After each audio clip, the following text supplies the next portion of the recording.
A Sierpinski triangle can be created by starting with an equilateral triangle, breaking the triangle into 4 congruent equilateral triangles, and then removing the middle triangle.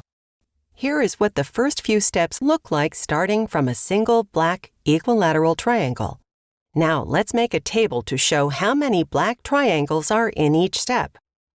We'll call the starting term term 0. So, term 1 has 3 black triangles, term 2 has 9 black triangles, and term 3 has 27 black triangles. Let S be the number of black triangles in step n. We can write a rule for S of n recursively. The recursive rule starts with S of 0 equal to 1. Then, when n is greater than or equal to 1, S of n is 3 times S of n minus 1.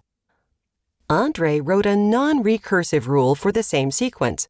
Why does it work? Andre starts with term 0, so his works since 3 to the 0 power equals 1. Lynn wrote a different non-recursive rule.